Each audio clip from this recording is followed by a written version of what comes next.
Hey everyone, it's Norm Farrar, aka the Beard Guy here, and welcome to another Lunch with Norm, the Amazon FBA and e-commerce podcast. Lunch with Norm. Lunch with Norm. Lunch with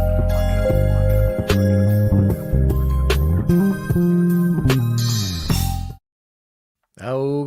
Okay, today's show, we're going to be talking about something that not a lot of people have heard about, and that's how to take advantage of Q5 advertising. You'll be surprised once you hear from our guest, who, by the way, is a wife, friend, sister, dog mama, and a Facebook ninja. She's also the founder and CMO of Mongoose Media, and she's worked for a ton of Fortune 500 companies and their brands in the past, and she is a no holds kind of marketer, no holds bar kind of marketer that believes in conversations lead to conversions. And please welcome Lauren Petrullo to our show today. But before we do that, here's a quick word from our sponsor. Thank you, Z.co, for sponsoring this episode of Lunch with Norm. Are you looking to take your e-commerce business from local to global?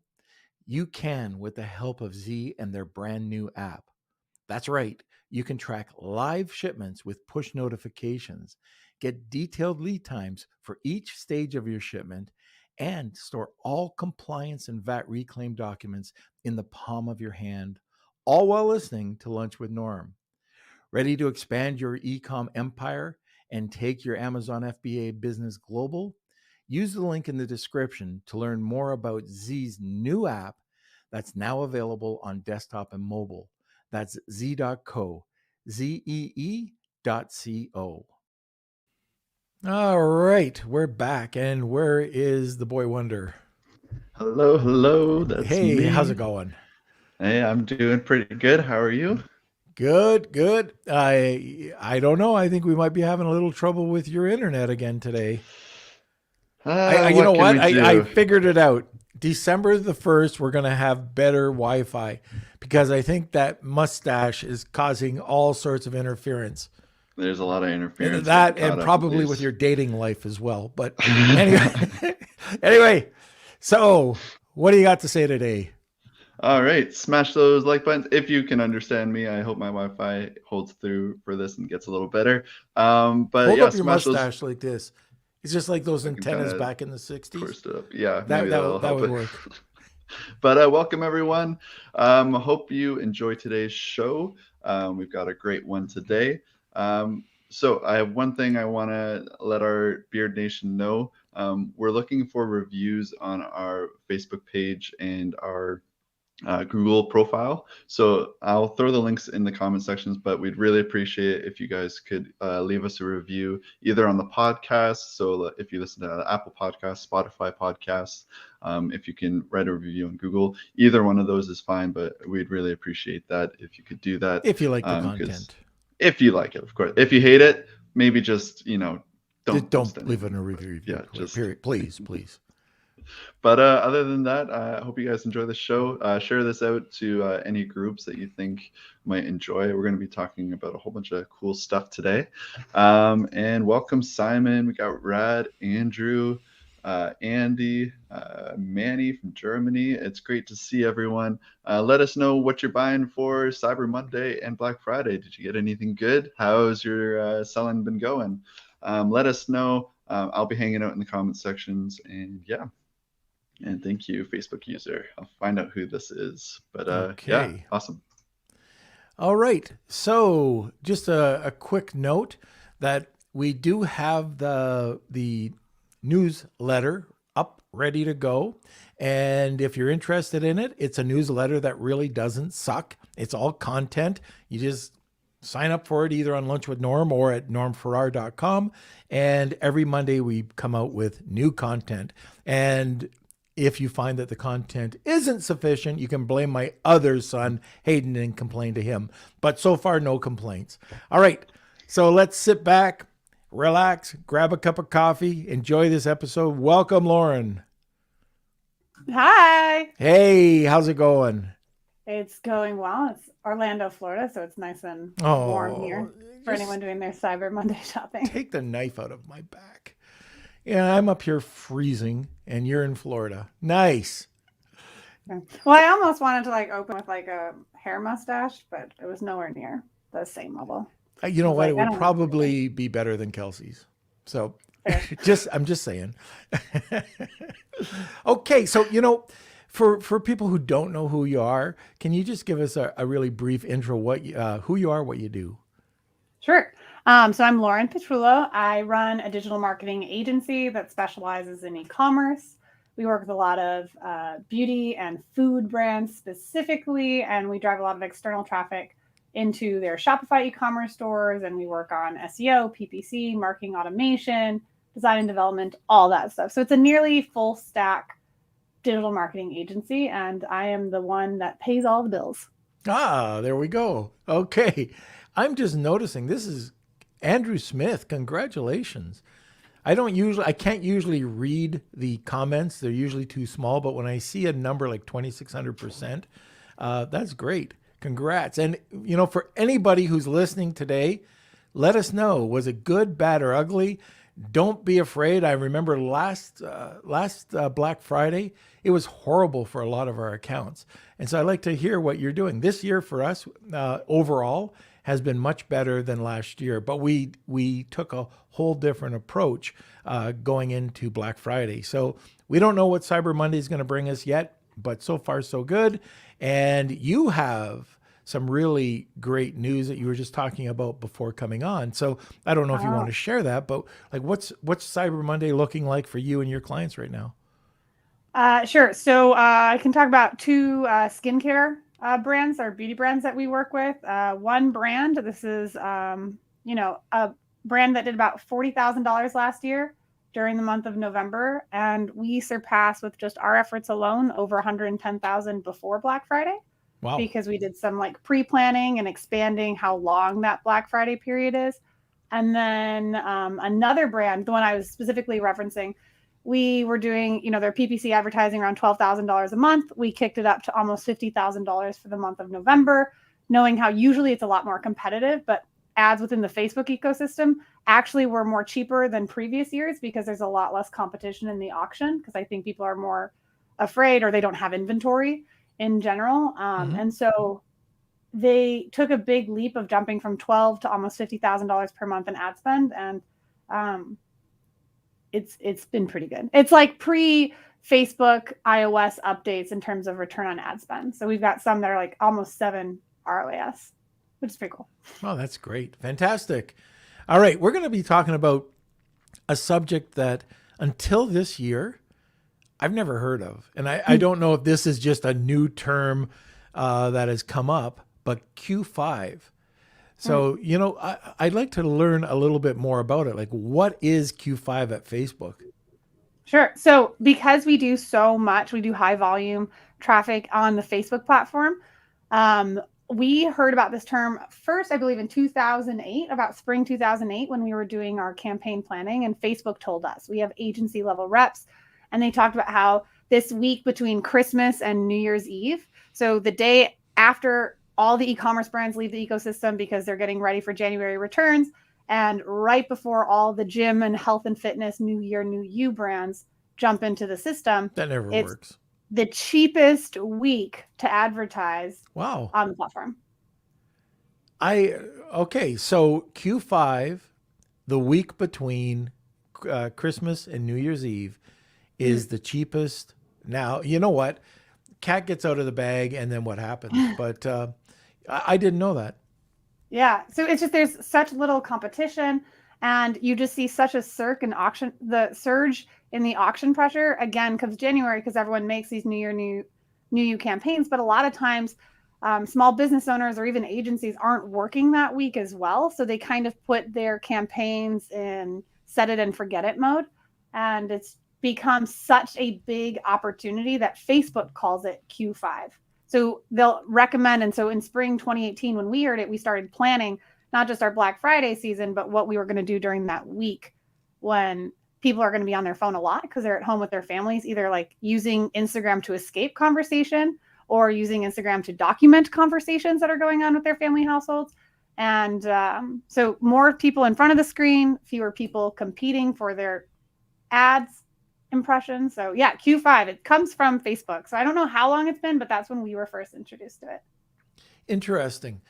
So if you're going to start looking at Q5, would you recommend doing sort of a pre-launch, getting people, like for Black Friday, we let people know that we were having even sales prior to Black Friday, and then we are having a major sale during Black Friday, and we would do this through Facebook, Instagram, wherever.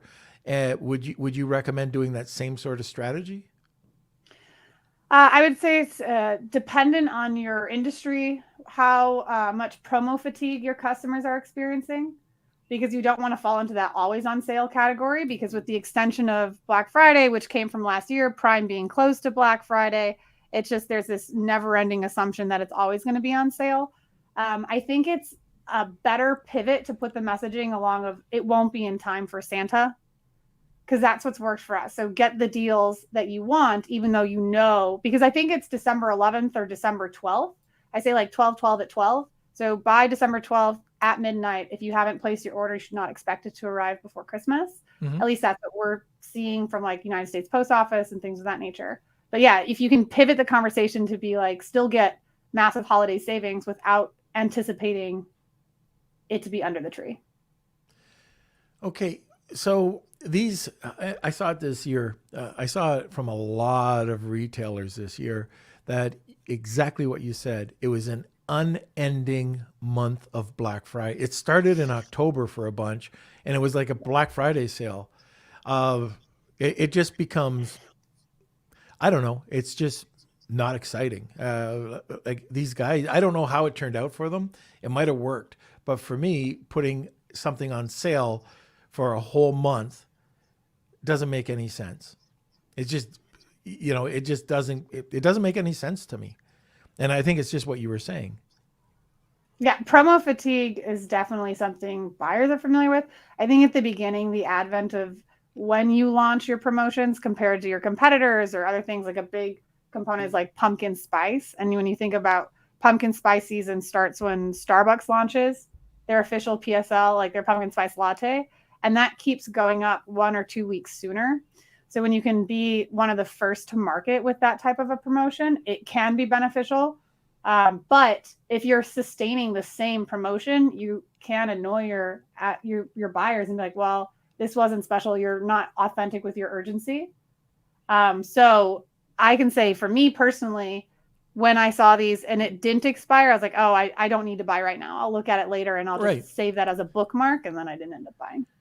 Right. What I can see is that, like, over the period of a month, if somebody did say that they're just letting people know, and maybe not a month, but 2 weeks, that there is a pre-Black Friday sale, that if you take advantage now, you'll even get a better sale than Black Friday.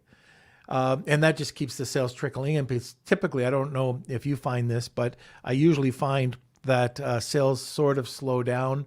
It could be up to 30% leading up to Black Friday, and then it just hits.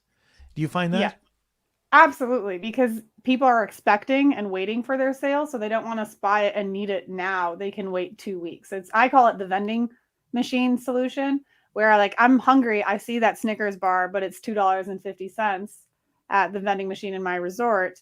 But if I go downstairs outside at the 7-Eleven on the corner, it's 50 cents. So I think of that as that they're more likely in waiting for that sale to pop. So right now, you're going to see a lot of those procrastinators jump in today and potentially on the extension when someone's like, oh, shoot, I forgot. It was Monday. I had a long holiday weekend. I forgot to buy what I needed to do for Cyber Monday. So you'll see a pop today and tomorrow specifically. But then you're going to see this like usually a dwindling where this week almost has been when people are not buying because they're organizing what their Christmas lists are. They're coming down from spending so much money during Black Friday, Cyber Monday, and evaluating whose gifts do they still need to buy. And then you tend to see a pop around that second, almost third week of December. But with shipping dates, you're going to see that extension, or this is what we're seeing and continue to suspect, the extension of those sales so that people can say, hey, look, get it before the inventory runs out, because it's such a realistic thing, especially in the North American market.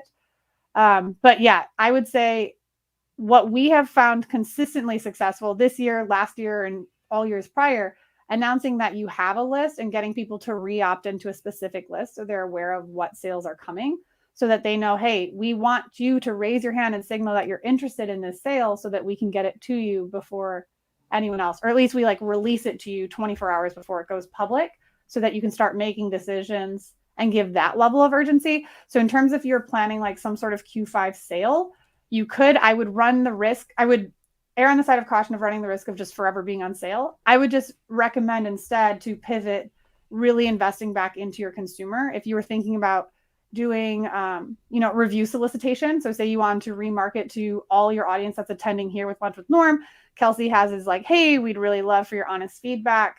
You can spend your money and time on those efforts during a period that would cost you probably 25 to 50% less during that last week, and give people some like feel good reminders. It's a great time to talk about opportunities for customer service. Hey, your product should have arrived by now. If it's, 2 or 3 weeks after they've purchased, to connect with them and say, hey, we'd really love to hear how that went, and instigate a conversation in case that helps mitigate like a bad review. Hey, this product arrived and it was soaking wet. I couldn't use it. It was inoperable. Or even stuff of just reminding them how to use it. A lot of times people will buy these major appliances or toys and they just sit in shelves and boxes unused. So if you remind people of why they purchased it, then you could start to bring up their loyalty. So that's something I would recommend over doing a sale, because of this long sale period, and based off of sale fatigue your users could have been experiencing with your brand. But it's always dependent on what you've been doing thus far. Right. Yeah. Like for us with soap, people buy soap or they buy a soap subscription, and, okay, maybe they're getting overwhelmed with how much soap they're getting every month. So we let them know that you can use it for this, you can use it for gifting, you can use it for, the stuffing stuffers, you can use it for guest soap, but we just let them know, and then we let them know the benefits, and that way we get a little bit more retention, which is, always good. So I love what you just said there, but let's dig in a little bit further. Or before we do that, we have a giveaway today. So why don't we talk a little bit about that? What's your giveaway today? Sure. So we work with an agency level. I have a team of almost 20 other PAC members at Mongoose Media. And sometimes we have e-commerce brands that are not necessarily ready to hire on an agency. So we do consulting hours, and I charge about $1,200 for a 90-minute session, and we're giving that away. So it's fantastic. Free time with me if you like listening to my voice. There we go. So Kelsey will be entering me into that Wheel of Kelsey. So if you are interested, it's hashtag Wheel of Kelsey, enter 2 people, or tag 2 people, get them to comment, and you'll get a second entry as well. Okay, so if you are listening right now and you've had some Black Friday experience, we'd really love to hear what's happening Black Friday, Cyber Monday. Just let us know. We'd love to hear from you. Like to see your comments, or if you have any questions about Black Friday, Cyber Monday, or if you have questions about this Q5, let us know about that as well. All right, let's talk about why nobody talks about Q5. I think one, it's a term when you know that there are 4 quarters in a year. So if you hear Q5, which I think maybe the first time you heard Q5, we're like, is this real? Like, are you making up terms now? Like Adsmageddon and just throwing out numbers. So I think it sounds like something people aren't familiar with, so they automatically disregard what it means.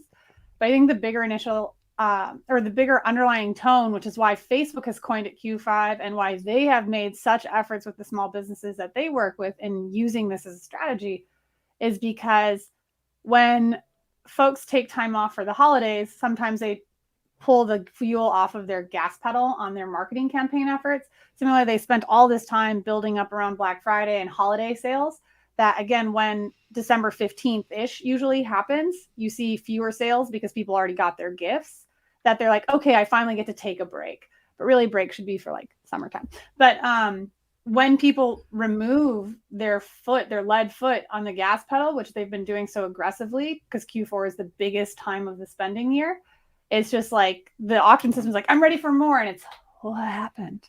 But in general, like I think if you want to take time off during the holidays, great, do that. Spend time with your family. If you have the ability to outsource and have someone else manage your campaigns during it, like have them double up on time now. But most individuals want to relax after an aggressive Q4. And they're like, I'll come back in the new year. Right. Well, what happens? Like this year has been probably like no other year with the supply chain issues. So you're running low on inventory. You know that you're going to run out of inventory. Can you switch the gear and go from, okay, I'm going to sell products, but I want to keep my brand in front of people's name or my brand in front of people's faces? Is there a strategy there that you can play during this period of time?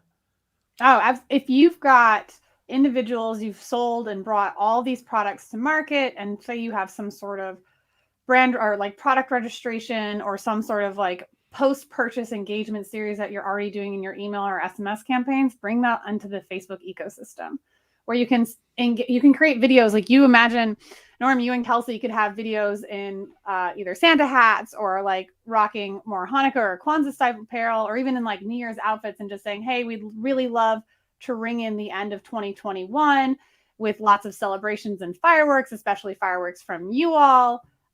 So thanks for listening. You're specifically being retargeted right now because you've been engaging with us over the last 6 months. And we just want to say thank you from the bottom of our hearts. And if you have a moment, we'd like to hear your honest feedback. You can check out what other people have been saying about us. If you're not our biggest fans, no worry. You can totally opt out of seeing this next time. But yes, we are creeping you because you've been creeping us. Something to that effect. Again, if you're using some sort of video view as your campaign objective on Facebook, there's 3 areas of campaigns that you can build yours out. Video views are really like top of funnel. Doing it for retargeting, for re-engagement, it helps people feel like, oh, thanks for thinking about me. And especially if you as your name and like using your son and like connecting with those individuals, they're going to see you pop up in the feed and be like, oh, that's not a hard ask. I'll even just like this or send some like fireworks in reactions to this. And you shouldn't expect to spend, I mean, CPM is the world that I live in. Your CPMs for that kind of warm retargeting are going to be like $5. So spending maximum $10 to get in front of 1,000 people that are engaged with your brand, or even like going after your past purchasers and just showing them videos of like UGC testimonials and just reminding them how great you are. It's really cost effective. So they're not thinking about your competitors. And it's just like, oh yeah, I have that. Oh, great. So just so we're straight, even if you have limited inventory, because I've seen a couple of comments come down here about inventory, you can still go out there and keep your brand in front of people. Yeah. Perfect. Okay.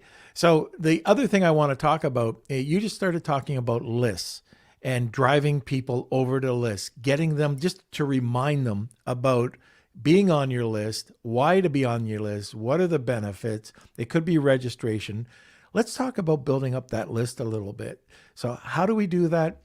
How do we get these people to give us that valuable email or their phone number so we can start marketing to them? So one example is on the product itself. If you have a QR code that you can take them from your product, your printed packaging into your ecosystem, you can bring them into a landing page that connects to your email service provider. So you can have that list in your emails. That's first party data. So if you can capture them and say, hey, let's register your product with us, your name, your purchase date, and some other small information that you want to collect from them, then they live in your database. And that's like the best because Amazon keeps so much information to themselves. So having that physically on the packaging and then giving someone a clear call to action.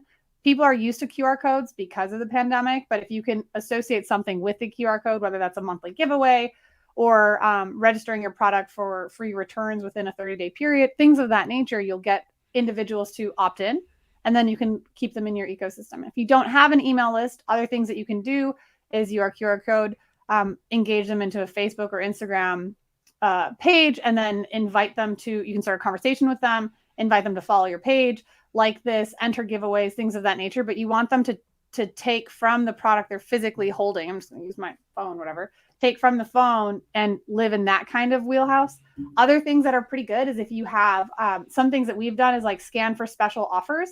You can always change the URL that's behind that QR code. So you can have branded campaigns. So if someone scans it and it's this time of the year, you can have it all around like winter wonderland or like holiday end of the year stuff. And then you can change it around Valentine's Day. So you can have branding opportunities. So they're like, oh, it's not just a static sale page.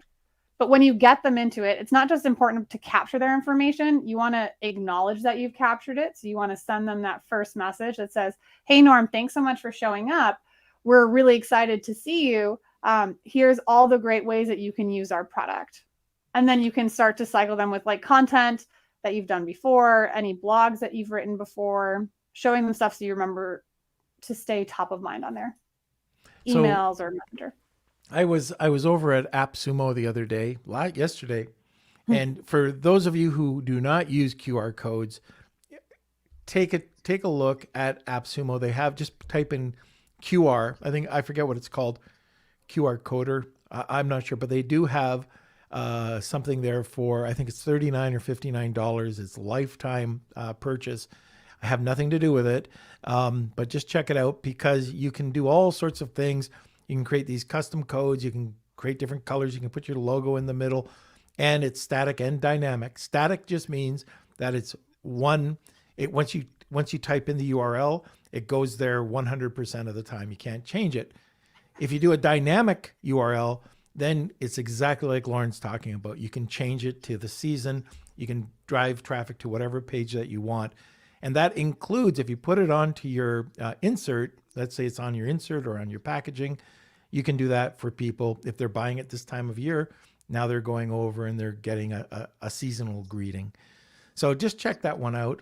How expensive should people be looking? Like you talked about like $5 or $10, for doing just a general, like a CPM for what we were just talking about. But what kind of money and what kind of return should people be expecting? Like, how much should they put aside for a budget? It might be not a dollar amount. It might be a percentage of. Sure. I would say, honestly, if you can do 10% of what you put for Black Friday, you're going to crush your competition 10%. out, assuming that they're not even present. I can't iterate enough how cheap it is during this time of the year. If you're doing smaller amounts and you're not necessarily advertising on Facebook, boosting your existing content and showing, like getting your current content, like I don't know if you know this. I'm sure many people listening have heard of the $1 a day formula. But if you take the existing content that you're already writing on your social media platforms, or even the content that you've been writing on your Amazon posts, you can take that content, build up a quick post and ask people to engage with it. And you'll spend $2 to get in front of 1,000 people. So if you have a budget, I try to recommend about 20% of any marketing budgets to be specifically dedicated to branding. And I would put 10% of that at this time of the year, because you're going to get this massive refollow list. But in general, how we set up our campaigns, all of our Black Friday planning starts in June, because we're building up all these retargeting lists, because going after audiences in Facebook during Q3, Q4 is really expensive if you're going after cold audiences and telling Facebook who to find. Going after warm audiences, because you've already told Facebook, here are the people I want you to advertise for, you're cutting out so many of the costs that if you can do your June, July cold audience segmenting and targeting for retargeting during this time of the year, do that again in this Q5 week. So 20% of the budget I always recommend for branding, always. If you're courageous and if you're a risk taker, I would put 10% specifically during Q5, because you're just going to show up everywhere. All right. And it'll feel like an 80% of your budget. Wow, that's crazy. I've really got to try this. I got to be honest, I haven't. Like I said, this is all new to me. So I'm going to talk to Kelsey about this and see if he can do it or not. Anyway, before we go any further, we have a word from a sponsor. Kelsey, get on the button. Thank you, Cellarize, for sponsoring this episode of Lunch with Norm. Cellarize is your comprehensive solution for your everyday business needs. Everything you need to grow and scale your Amazon business is just one click away. For more information, contact Dima and his team over at Cellarize.com. And remember, Cellarize is with one R. And we're back. there. I always get to, have my cup of coffee, have a sip of Coke during those. I'm just getting used to those new pre-records. So anyway, let's talk more about how we can take advantage of Q5. And I'm wondering, is it possible that there is an extension here? And the reason why I'm saying this, and maybe not so much for Facebook, but maybe some other platforms, because what I find with my sales over for Amazon is my sales go from Marsha. Okay. I was like, oh, hi, Marsha. Yeah. Sorry, Everybody I didn't mean to knows interrupt. Marsha. I got so excited. So anyways, going to about mid-January. Now, I think sales usually explode during that period of time. And I think that's probably because of gift cards. That's what I've heard. Are you running ads even after the 1st of January? Or are you kind of going back and hitting it hard until mid-January or so? Well, I have ads on always. Yeah. But I'm saying, is there a bump in the ads over Yes. January 1st? There is a bump in the ads, but I try not to bump up the budget because it's more expensive to run ads in January, just again, because the gyms come in hard. They are aggressive. Anyone in the fitness space, that stays to be true till about February 14th-ish. So until Valentine's Day, because it continues to when there's opportunities for sales, it's more expensive. So if there's like a cycle of when it's cost prohibitive at times, you have from January 1 until about February 14th, February 15th, and then it starts to slow down again. And then you'll see that pick up around May when the summer audience comes back in, and then it definitely slows down in summer. So summer is when you take the break, not during the Christmas week. And then it just gradually increases. It will change across verticals. We do have clients not in the e-commerce space, in the hospitality space. So you'll see it very different. But we will keep ads on, and we will turn campaigns with different messaging. So we will trend on the new year, new you, and we'll pivot into like, make 2022 your year that you do X, and try to hone in on those like emotional triggers. But in general, you're going to see a more expensive period. Not anything like right now with Black Friday, but it's going to be a bit like 60% of that in terms of auction pressure. Okay. When you're creating these ads too on your Amazon account, yeah, let's stick to Amazon. With your Amazon account during this time period, are you changing the audience? Are you changing any words or any of the interests, or are you just sticking to the audience that you were targeting prior to Q5?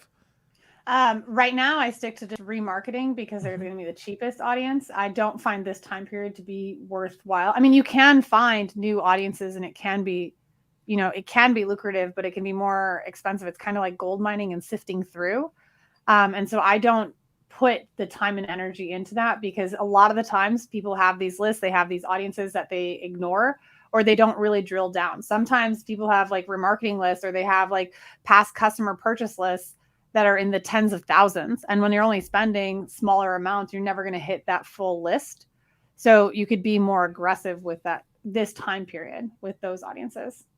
And that's my next question. So if you've got these audiences, you talked about segmenting lists just a second ago.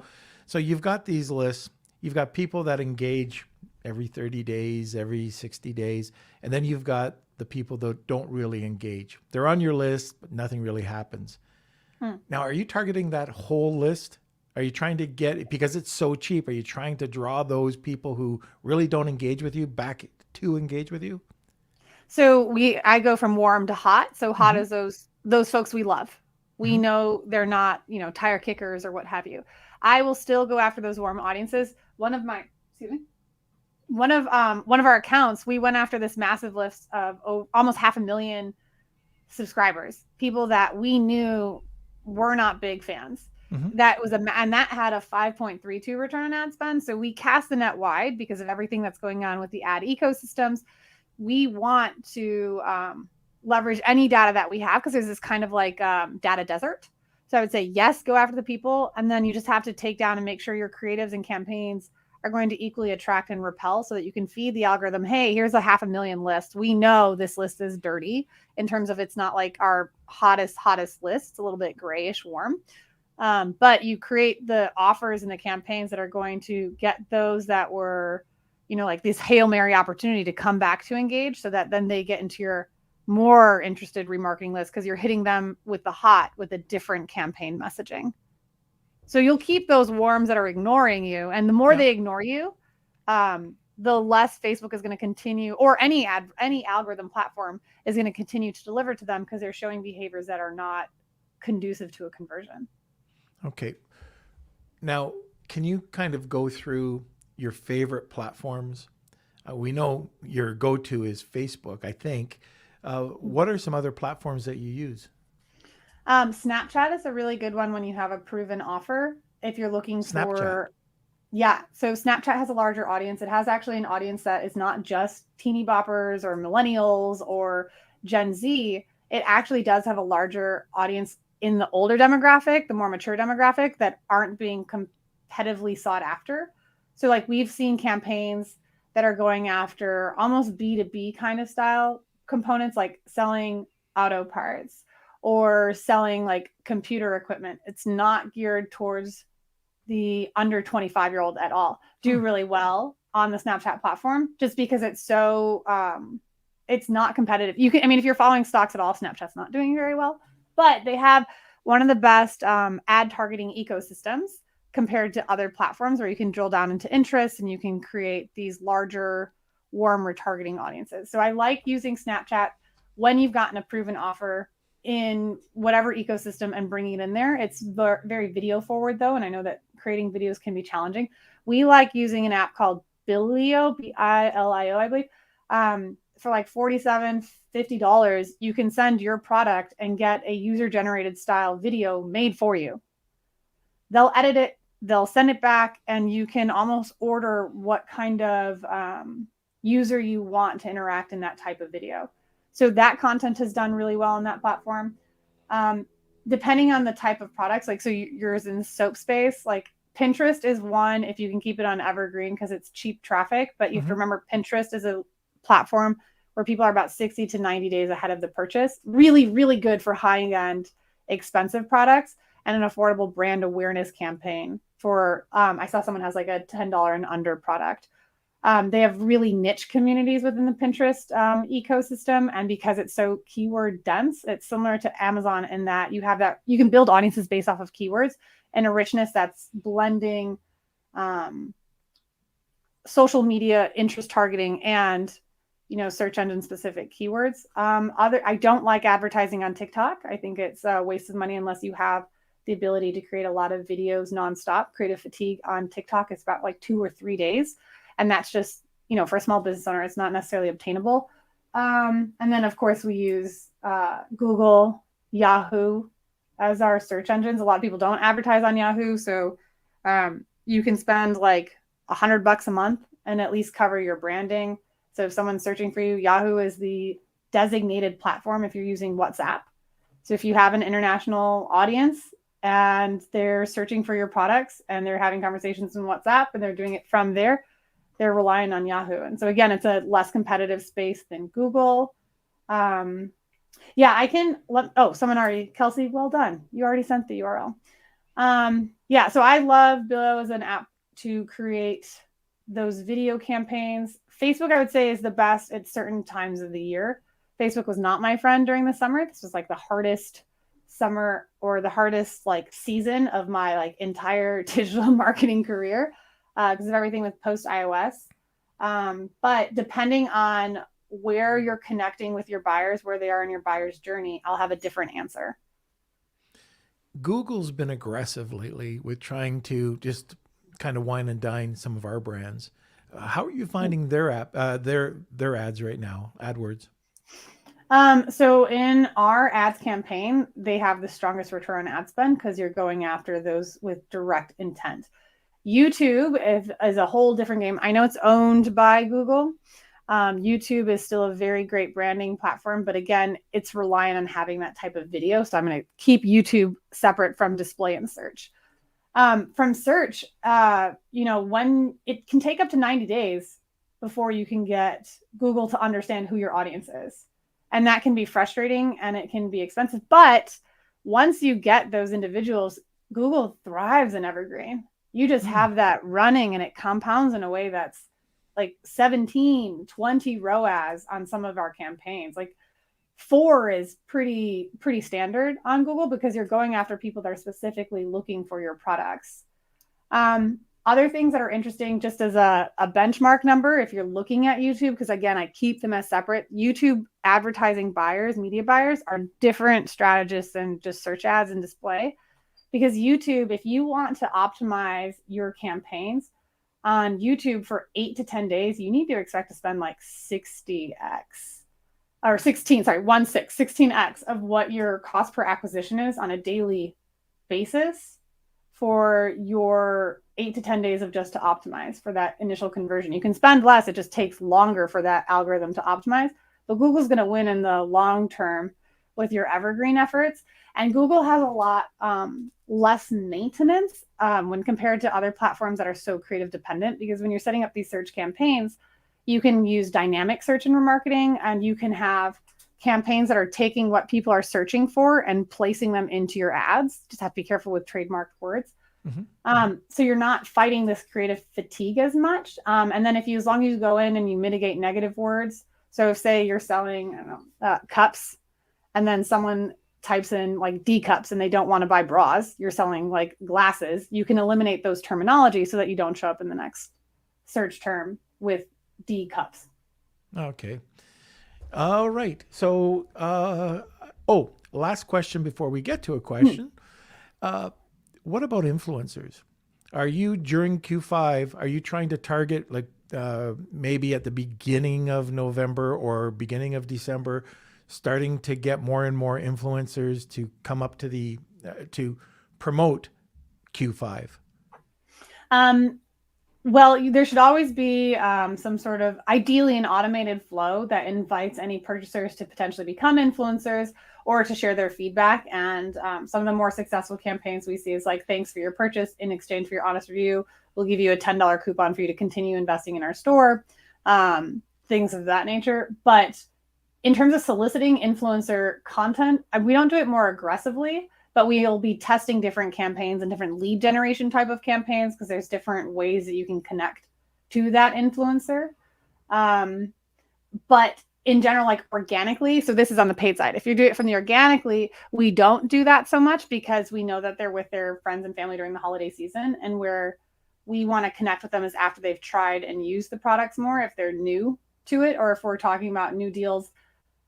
We know that a lot of the women that we work with are like getting ready for New Year's Eve. So they're not thinking about work. They're taking a work vacation just as much as many other small businesses are. Okay. All right. Squire, you around? I am. All right. All right. Questions?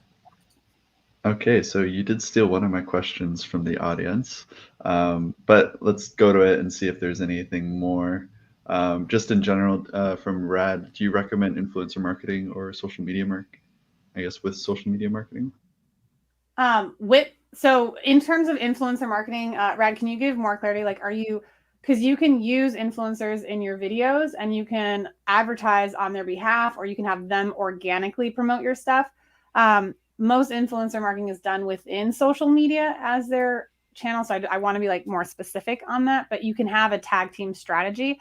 Like you're able to invite others to be collaborators on your post so that they can post it from their accounts. So it looks native to them. And then you can amplify that content. So it's not coming from Lauren Petrullo's brand, but coming from the influencer. And that's a vehicle that you can do very well on social media and even more aggressively on Instagram in a way that I haven't seen with success elsewhere. Okay. All right, so just let us know, Rad. The next one is from Faye. It's a big one. Lauren, if I have a product that is valued at approximately $10 and I'm totally fine with giving it away for free in exchange for a high quality lead, email, SMS, how would you suggest I go about doing it? I already have a QR code for warranty, so I'm not sure I can go down that route. So my first question would be is like, awesome. If you have like a $10 giveaway, I would put that into like your cost per new customer acquisition. I would assume that you're going after people that have never purchased before. Or are you going after people that have purchased your product on Amazon and you want to get them into your ecosystem? So I'll talk about both scenarios. So if it's someone that has purchased your product before and you want to get them into your ecosystem to continue this engagement and become like fanatics for your brand, you've already got a QR code for the warranty. What is the follow-up messaging with that warranty? I would just say like, awesome, your product is guaranteed and it's been like, you've got warranty for the next 30 days. PS, because we like you, here's like a $10 coupon for our store. And this is where everyone is talking about. And you can have it dynamically based off of what email service provider or messaging platform you're setting it up to have it give a different answer based off of what they bought. So if someone bought, a cup versus a tape, I'm literally just looking at what's on my desk. Forgive me.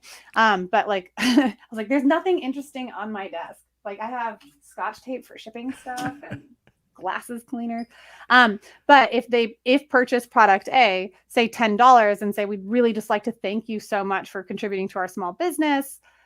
Here's $10 that you could use on the store, things that a lot of people have purchased, this product that complements product A, this product, which is completely different from product A, and then layer it in with some testimonials about that product or an accessory to that product so that they can keep going.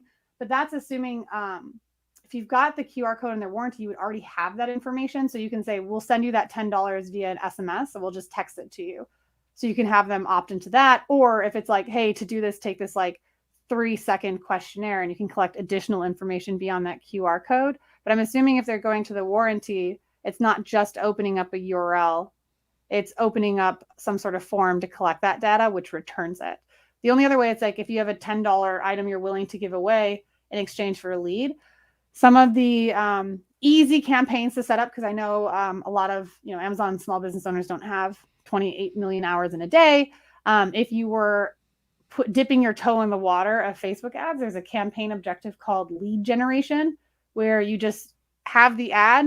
You don't have to build anything else besides the ad. The form is already created in Facebook, and then you can just say, hey, we're giving away 100 of these to the first 5 people, or to the first 100 people that comment and engage with this.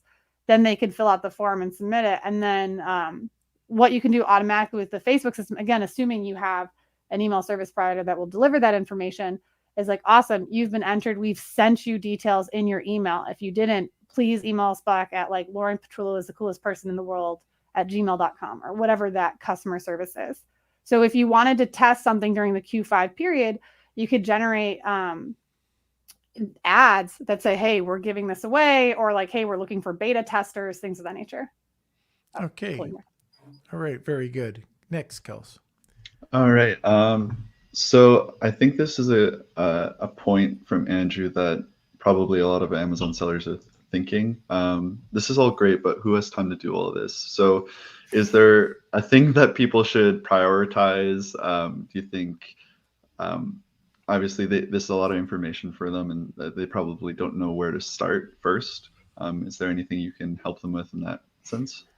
I would prioritize, assuming you've had a large group of people buy now for the holiday season, especially in Q5, I would prioritize post-purchase communication with your audience wherever you can. So I'll use the soap example. You've probably told people, buy this for gifts, buy this for your bathroom, buy this for whatever. I think, Norm, what you could do is, hey, we've done so well with soap and we've heard a lot from you all that soap has been the best, like, oh shoot, I forgot to get you a holiday gift.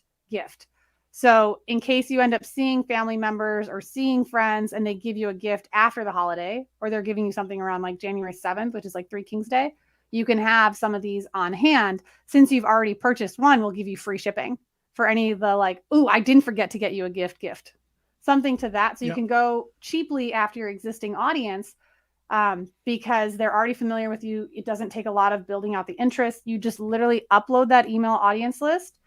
And then you put together like a creative. You can dig the creatives from like canva.com. They have a bunch of free images that you can use. I would say it shouldn't take you more than 15 minutes. I'll give you 45 minutes to an hour if it's your first time setting it up, and you go to business.facebook.com/overview to create a business manager. But it's something, if you have nothing else, I would go after the post-purchase, and you've already spent so much money acquiring that customer and you spent so much time and energy getting them into your ecosystem.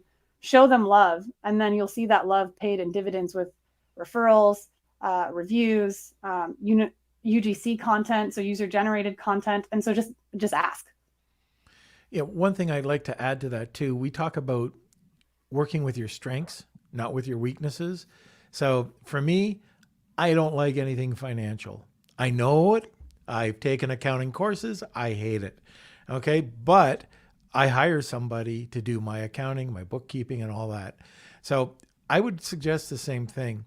If you're not comfortable or if you don't want to learn how to put this together, is to seek out somebody who can. And it doesn't have to be that expensive, but you can. I mean, it's up to you. You can go up to these different agencies, check them out, have your own interview, but it's probably well worth your while to have a professional. You've just heard over this hour when Lauren's come up with just off the top, just off the top of her head, a bunch of different things where it would probably take you a long time to come up with something not even close to that quality. So just a thought, that if you're going to spend money, spend it on your weaknesses. So that's enter the giveaway, and I'll just do it with you on the phone. There it will take me 10 minutes. And that's why we're entering as well, right, Kel? Okay, do we have any other questions? We got one more question All right. I think we can do. This one is from Howard. Best way to source an influencer who can become an advocate for your brand versus more than just a transaction.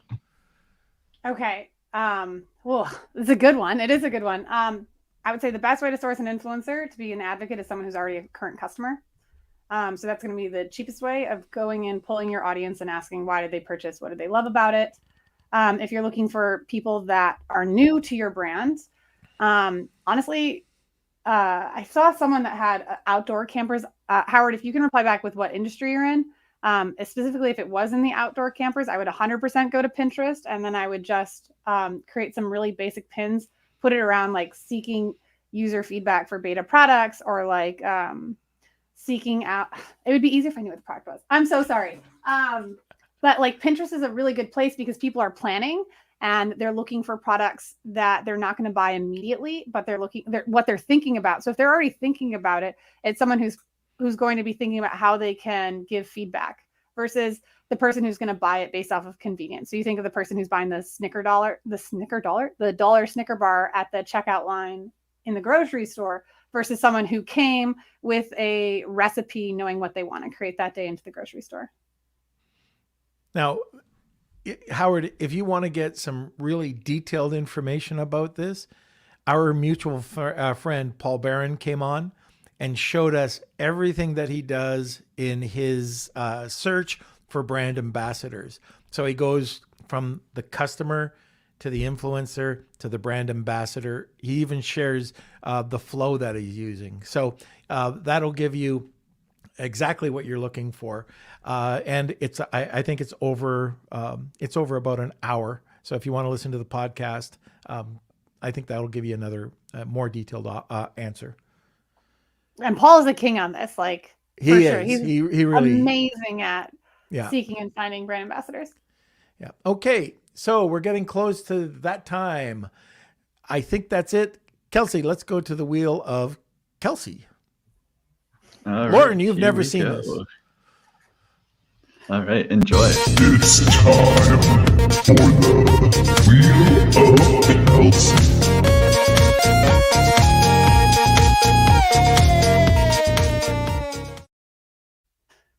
Okay. Well, thank you again to my brother Hayden, who came up with the song and the graphics for that. So thank you, Hayden, Farrar. Much appreciated. Anyways, this is our Wheel of Kelsey. We do this every single podcast. So if you're new, we'll do a hashtag Wheel of Kelsey with all of our guests when we can. And here we go. I'll shuffle up the names. If you are the winner, please email me k@lunchwithnorm.com. We also do this in our Platinum Patreon group every month. All right, Tom H. Oh, is that Mr. Hartley? That is. Oh, fantastic. All right, congratulations. So email me, k@lunchwithnorm.com. And for those audio listeners who have never participated before and you're interested, this is something we do live on our Facebook and YouTube and LinkedIn. It's at 12 p.m. Eastern Time, Monday, Wednesday, and Fridays. So if you're interested in participating, that's the time to do it. All right. Lauren, you're off the hook. Oh. Thank you for being on. Actually, we What? just got another. So Lauren just very kindly said that for anyone, we're going to do another giveaway for someone who submits an honest review to the podcast. So I'm not sure how should we do this. The first person to. I think you're on mute. That's funny. I know this isn't my first time on a microphone. I would say anyone that submits an honest review for your podcast or live video in whatever place they listen to it the most within the next 4 days. So like by Friday at noon Eastern Standard Time, you could take a list of those individuals that email you proof of their submitted review and then do another wheel item. Oh, fantastic. Well, why don't we do that wheel on Friday? We'll do a double wheel on Friday. All right. Yeah. So if you're interested, please write us a review. It can be done on Google. We have a Google My Business. So a Google review. You can write a review on Facebook. Also, any podcast that you listen to. So Spotify, Google, what are the other? Apple. So just take a screenshot. You'll put the links in our Facebook group as well. Yeah. Or if you have a question, just message me and I can give you the link. It's no problem with me. So just screenshot your review and send it to us. That's k@lunchwithnorm.com. And we're going to spin again on Friday. So awesome. Thank you so much, Lauren. Thank you, Lauren. You're awesome.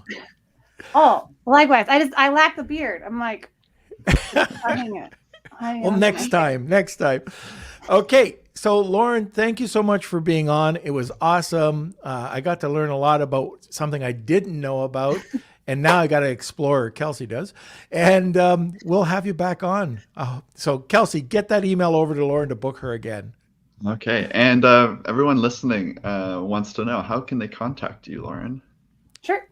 So my website is mongoosemedia.us, not .com.us. And mongoose, like the animal, MONGOOSE, media, MEDIA, and it's Lauren at. So come say hi.